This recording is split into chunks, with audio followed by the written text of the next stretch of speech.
Hello everyone, and today we are going to be getting 100% of the trophies in Trove. Trove is one of the games of all time.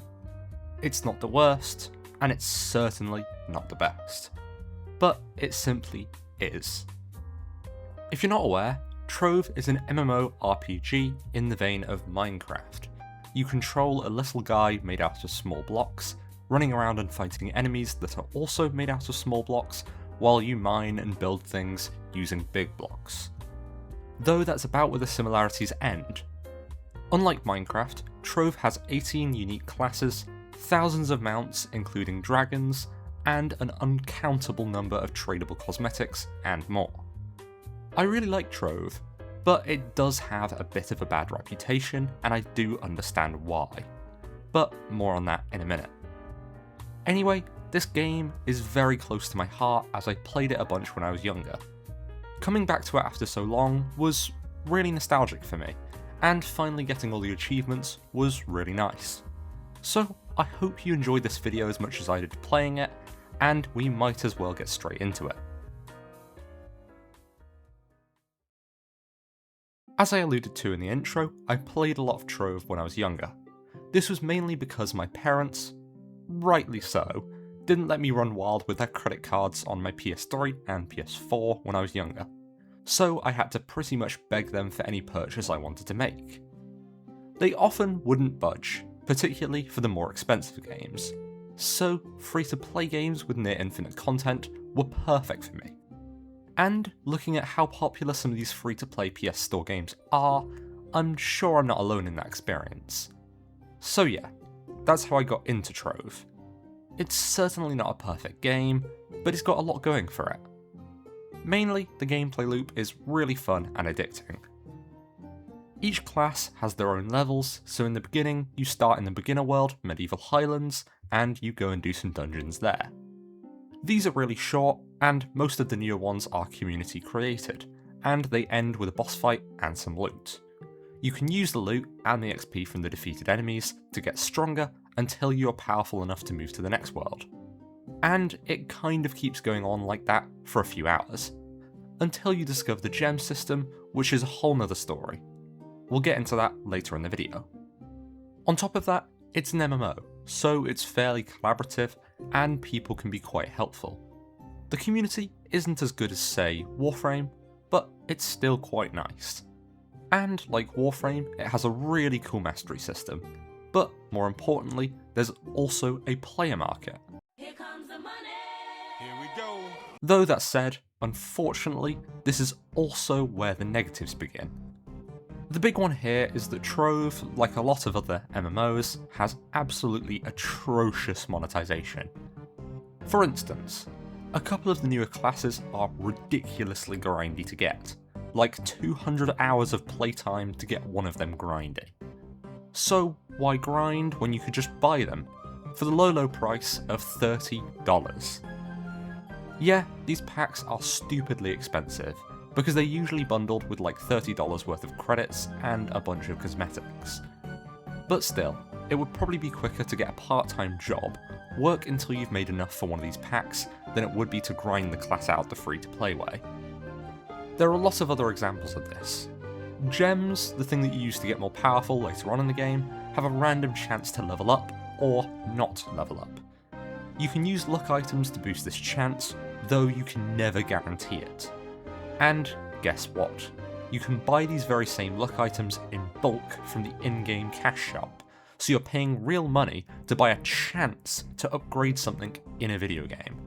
And even though the mastery system is really nice, a sizable number of cosmetics are either credits only, which is the premium currency, or paid only. Luckily, you can get the premium currency of credits free to play by buying them off of other players, but if you don't have any money to spend, then it's tough luck, because you can't even access the player market unless you have loyalty. What is loyalty, you might ask? Well, you get around 1 loyalty point for every $1 you spend in real life money on the game, and you need 5 loyalty to access the market, so you need to spend the equivalent of 5 USD to do this. This really sucks, and was only a change they made recently as the market was free to play up until about 2025. And while I'm on that topic, ships and delves also really suck. They are both really monotonous and boring, but extremely necessary for progress, particularly ships in the endgame, so that really sucks. And the worst part, at least on PS, it crashes a lot, and a few of those times, it's even frozen up the whole console and caused a reboot. Sometimes I even load into a bad session, and then the game just refuses to launch and I get stuck in a crash cycle. Thankfully, my wife figured out a method to invite me to another world via her PlayStation, but still this is a huge pain. I'm going to ask you to subscribe now, so I'll try and keep it as short as possible. 3, 2, 1. Okay, so YouTube is changing its monetization requirements so that it'll be twice as hard to get monetized from February 1st next year. So if you could do anything to help my channel, like liking, commenting, subscribing, and watching more of my videos, then I'd really appreciate it because I'm trying to get monetized before the February deadline. Either way, thanks for clicking on the video, and you're awesome. Wow, new record. Anyway, I feel like I've been very negative about the game so far. I do really like it, but I wanted to make it known that it does have its problems, and so it won't really be for everyone. Another thing is the market crash, which is simultaneously a pro and a con. Basically, a little while ago, someone found out how to dupe a ton of items, but kept it a secret from the community. Tryon Worlds, who were the old devs, were pretty chill about this, since that player was spending money on the game and not making the exploit public.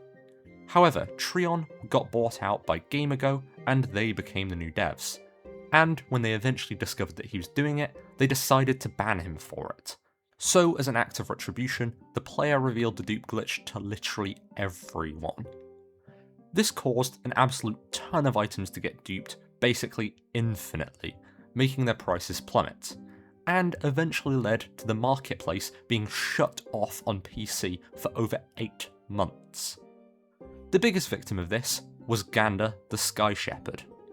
This was once the rarest item in the game, or close to, and was the poster child of the game, and I can see why because it was a very useful mount and, well, was made out of gold. I'm not super sure of how much it used to cost, but I found a comment from 9 years ago where someone said it would go for like 100 million. Anyway, this got duplicated into the ground, and now you can buy Gander for like double-digit thousands. At least on PlayStation. So say they've been cracking down on duped items on PC since the bug got fixed, but they really don't care about console players.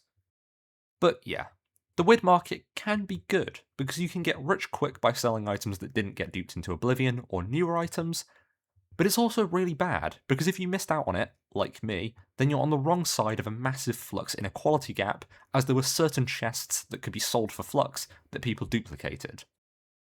Anywho, that was a long tangent. Bottom line is, Trove is good, but also Trove is bad. But I like it anyway. Let's talk about achievements. Trove, like most games, begins with a tutorial.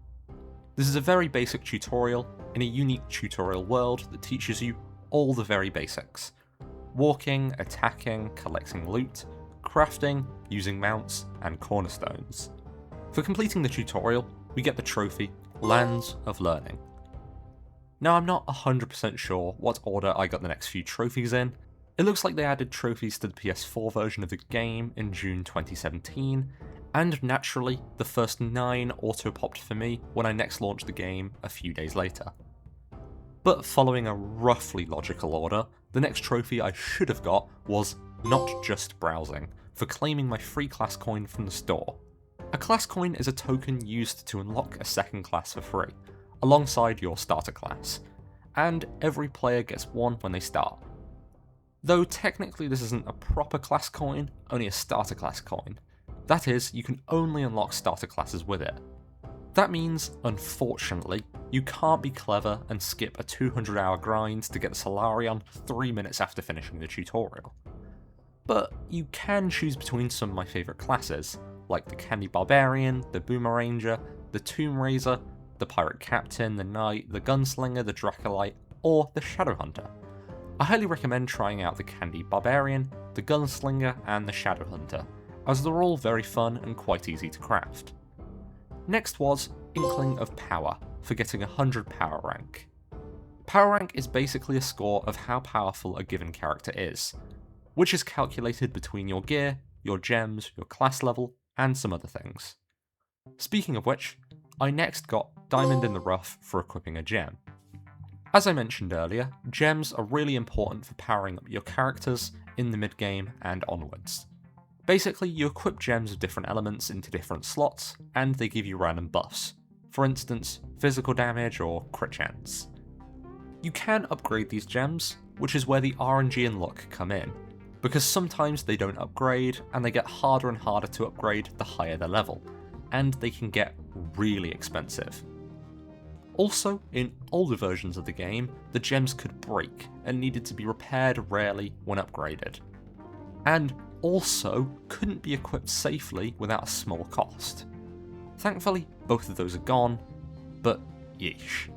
Next, I got the first step for achieving 20 mastery.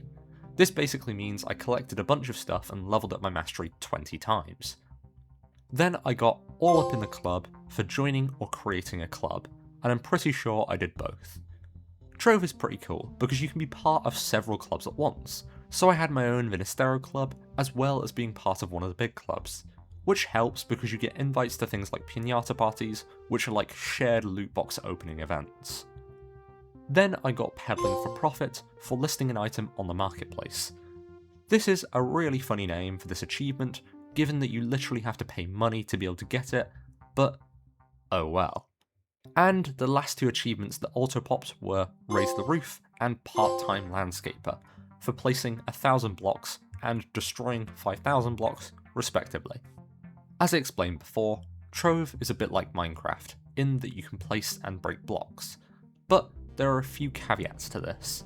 Firstly, to do either of these actions, you need to first go into build mode, which changes all of your inputs to be construction-based rather than combat-based.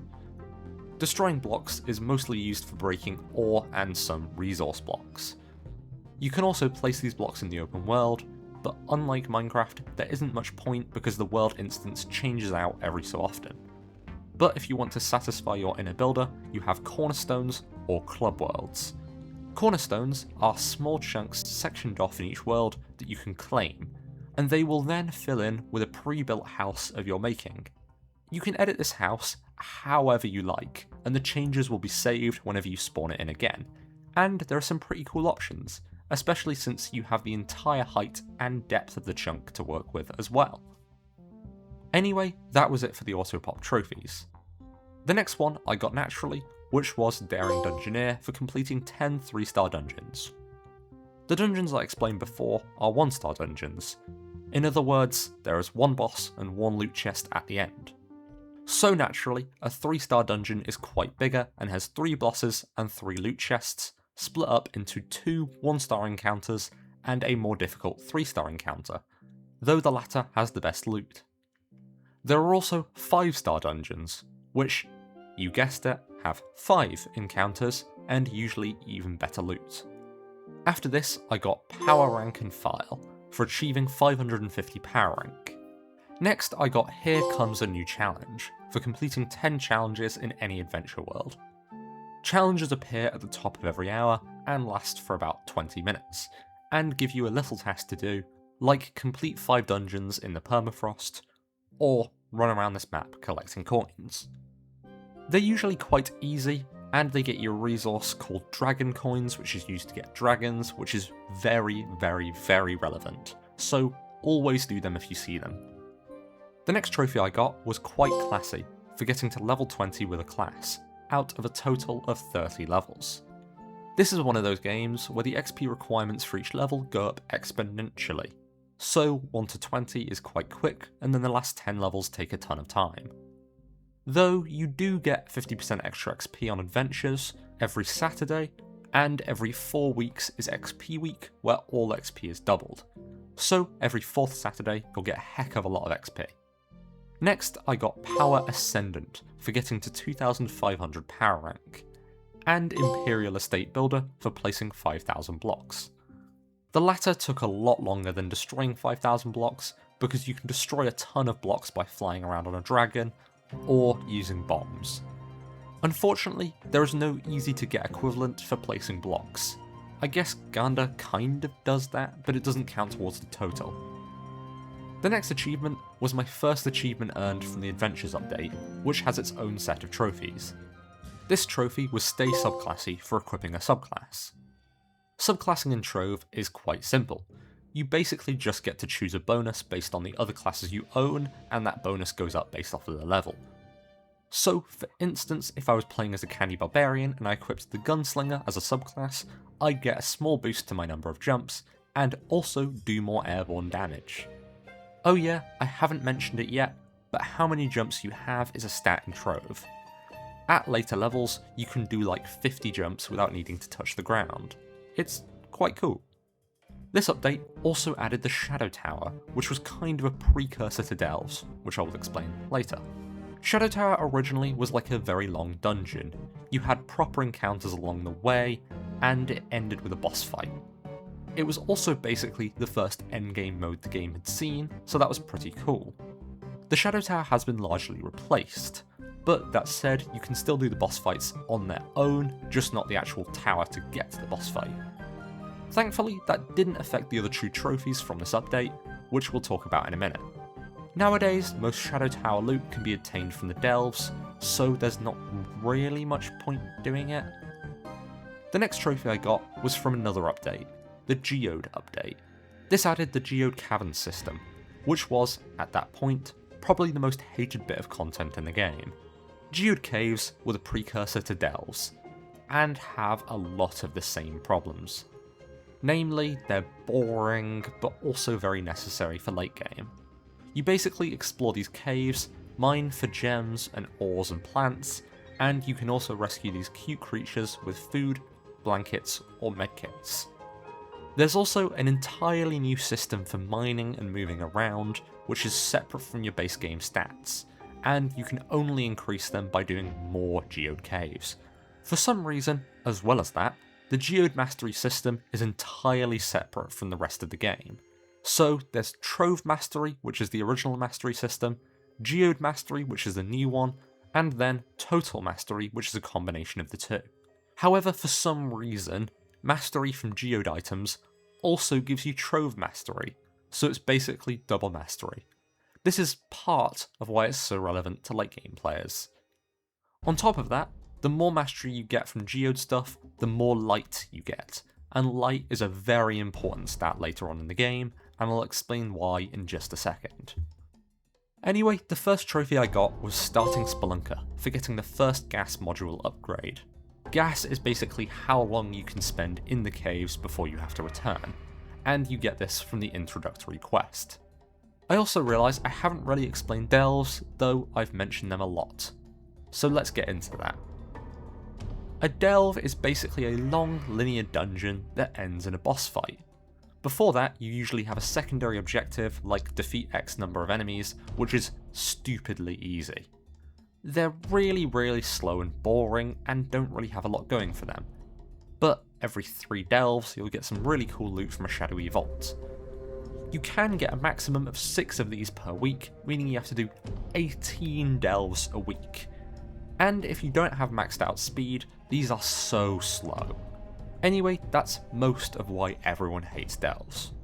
On to the next trophy. The next one was from a different game mode introduced in the same update, Bomber Royale. This is a kind of battle royale game mode where 4 to 10-ish players try to blow each other up or knock each other off the map with, you guessed it, bombs. This game mode is quite fun, though unfortunately nowadays there aren't many people playing it and it's a bit buggy. It also fortunately made one trophy a lot easier, but we'll get into that in a minute. Anyway, I got Baku bombs for throwing 5,000 bombs in Bomber Royale. Going briefly back into the Adventures update, it's time for more Shadow Tower. I got The Doctor is in and Unleash the Hydraken for defeating the Darknick Dreadnought and Shadow Hydraken bosses respectively. The next one I got was Phenomenal Cosmic Power for achieving 10,000 power rank. After that, I got Enchantment. Enchantment, for applying an enchanted aura to a bit of my equipment. It's nice cosmetic, I'll give you that, but the aura gives you no tactical advantage whatsoever. The next trophy was Polished to Perfection for equipping a class gem.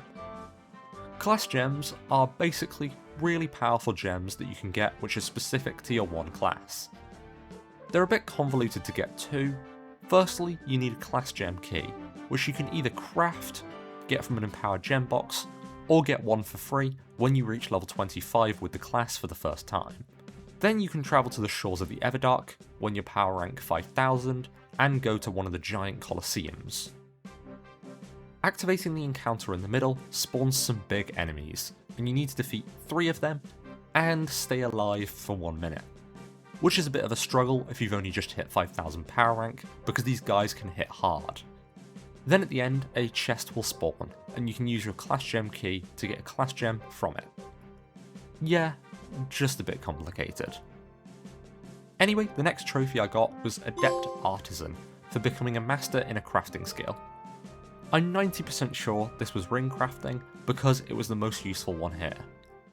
And then I got completely classy for getting a class to level 30 for the first time. The next achievement I got was from the third and final update that added more trophies, Going Green, which overhauled the gardening system. Gardening, like ring crafting, is a crafting skill, but it's mostly passive because, the plants kind of just grow and you go off and do other stuff. It used to be quite simple. Plant something, wait, then harvest it. But Gardening 2.0 is a bit more complicated. Like real life, you have to water the plants, and then wait for them to grow, and then sometimes water them again, or harvest them, and some plants could be harvested multiple times. It's also, really annoyingly, pay to win. You can buy a mount, only available in the cash shop, with infinite water to water your plants. Otherwise, you have to individually craft watering cans to water your plants, which can be quite expensive. This is a shame because the gardening mechanic is kind of cool, but it's quite hard to get into at the start. The first achievement I got from Going Green was Reap What You Sow for harvesting 50 plants. My setup for these trophies just had a big garden on my roof of my cornerstone, then I'd tend to it occasionally. Easy peasy. Going back to the base game, my next achievement was Heights of Mastery, for achieving level 300 in Mastery. Understandably, this took quite a while, but it's nowhere near the maximum mastery, which is 850 currently. Also, this achievement only counts Trove Mastery, not overall mastery, so it's even slower as a result. The next trophy I got was Pearls of Power, for completely upgrading a piece of gear with Pearls of Wisdom. These basically overbuff a specific stat on a bit of gear, so it can be quite good if you get a roll with a stat you really like. Pearls can also be quite difficult to get, though thankfully you can recover them from some gear pieces you have applied them to if you delete them, so you don't really need that many. Also, I never knew that you could buy these from the marketplace, which is probably why it took so long to get this trophy, but oh well, the more you know. The main place you get them from is the Geode Topside, which is another bit of content added after the Geode update. The Geode Topside is basically a normal world, but very, very difficult. This is because you need a new stat to deal damage, and yep, that stat is light. So the more light you have, the more damage you deal in Geode Topside and later difficulty worlds. And unfortunately, a big portion of light is gotten from the Geode Caves, which makes it kind of necessary to be able to farm easily and get more light. And the reason why it's so essential is because Geode Topside worlds and later worlds have crystal gear, which is the best type of gear in the whole game, not including Mystic. So yeah, very essential, very annoying, and is most of the gear you use in Trove. Anyway, the next trophy is a bit of a weird one. The original requirements to get this is PvP rank 50, which is impossible to even queue for without at least 6 players. Alternatively, as I mentioned earlier, when the Geode update dropped, this trophy got a second method, which is to get 500 kills in Bomber Royale. This took a lot of grinding, and me and my wife were constantly queuing in Bomber Royale in order to farm it. This wasn't easy, because nobody really plays Bomber Royale anymore. Though there was this one guy who kept putting Q Bomber Royale in global chat, and that seemed to sometimes work, so that was cool. Anyway, after that long and difficult grind, I finally got Glorious Gladiator. Going back to going green, I got Reduce, Reuse, Recompost for composting 10,000 items at a compost bin, and Plant's Best Friend for watering 1,000 plants. These were a bit grindy, but really not that bad. However, the last few trophies are the most grindy in the entire game. The first is Blockbuster for breaking 1 million blocks. As I said before, this can be farmed by shooting randomly with a dragon, but it takes a long time. I specifically bought a lot of Primordial Flame and used it to make big bombs which destroy around 500 blocks each, and it still took ages. This is also what got me the Platinum Trophy, since the last trophy is a DLC one. And yeah, it's from everyone's favourite, the Geode DLC. For this last trophy, you need to get 100 Geode Mastery, which is technically the limit. This might not sound immediately bad, but Geode Mastery is slow, like way slower than normal mastery. So you have to grind Geode Caverns an absolute ton. Yay. Anyway, several dozen long painful hours later, I finally got the trophy, Further Heights, and with that, our Trove journey is complete. Thank you very much for watching all the way to the end. If you like this video, you might also like my video on the Destiny 2 Platinum. It currently has a part 1 up, but it didn't do super well, so instead of doing a part 2 separately, I'm going to consolidate it into one mega video and release that. But if you're interested, then by all means feel free to watch part 1, as it currently is still on my channel. And if not, then the full thing is going to be a real banger, so stay tuned for that. Anyway, if you want to see more content like this, please consider liking the video and subscribing to my channel, as it'll really help in my goal of getting monetized by February next year. Overall, I'm going to put Trove in the C tier of my tier list. As close as this game is to my heart, the Platinum is not amazing, and kind of unnecessarily grindy. Anyway, thanks again for watching. Trove doesn't really have any memorable quotes, so with that I will say, don't you dare go hollow.